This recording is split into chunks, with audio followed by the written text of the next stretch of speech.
খুব সুন্দর এই গলার ডিজাইনটি কিভাবে কাটিং ও সেলাই করবেন সেটাই দেখাবো।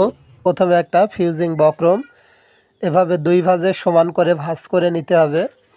এরপর এখানে গলার ডিজাইনটি করার জন্য উপরের থেকে 6.5 ইঞ্চিতে একটি চিহ্ন করে নেবেন। এরপর এই পাশের মাপটা নেবেন 3.25 ইঞ্চি। তো উপরের দিকেও 3.25 ইঞ্চিতে এভাবে একটা চিহ্ন করে নেবেন। এখন হচ্ছে একটা স্কেল নিতে হবে। স্কেলটা এভাবে বসিয়ে সুন্দর করে চার কোণা একটা বক্স তৈরি করে নেবেন। এভাবে যখন বক্সটা তৈরি হয়ে যাবে, এখন হচ্ছে ডিজাইনটি করার জন্য এই নিচের থেকে 2 ইঞ্চিতে একটি চিহ্ন করে নেবেন। ঠিক 2 ইঞ্চিতে এভাবে চিহ্নটা করার পর এই পাশ থেকে 1.5 ইঞ্চিতে আরেকটি চিহ্ন করে নিতে হবে। তো এইভাবে হচ্ছে 1.5 ইঞ্চিতে চিহ্ন যেটা করা হয়েছে এখানে এভাবে দাগ টেনে নেবেন। এখন হচ্ছে আমার হাতের দিকে খেয়াল করে দেখবেন, আমি যেভাবে ডিজাইনটি আর্ট করে নিচ্ছি সেমভাবে আপনাদের এই ডিজাইনটি আর্ট করে নিতে হবে।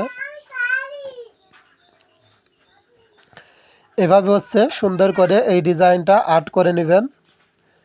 এরপর হচ্ছে আরেকটু ডিজাইন সুন্দর করার জন্য আপনারা উপরের থেকে 1/2 ইঞ্চি বাদ দিবেন সেলাইয়ের জন্য। এরপর মাঝখানে যে 4 ইঞ্চি থাকবে এটাকে দুই ভাঁজে ভাঁজ করবেন ফিতাটা করে, ঠিক মাঝখানে একটা চিহ্ন করে এখানে হচ্ছে ভিতরের দিকে 1/2 ইঞ্চি পরিমাণ একটা চিহ্ন করে এই ডিজাইনটি এভাবে আর্ট করে নেবেন। এভাবে যখন ডিজাইনটি সুন্দর করে আর্ট করা হয়ে যাবে, এখন হচ্ছে বাড়তি বক্রম নিতে হবে 1 ইঞ্চি। তো 1 ইঞ্চির বক্রমটা এভাবে সুন্দর করে দাগ টেনে নেবেন।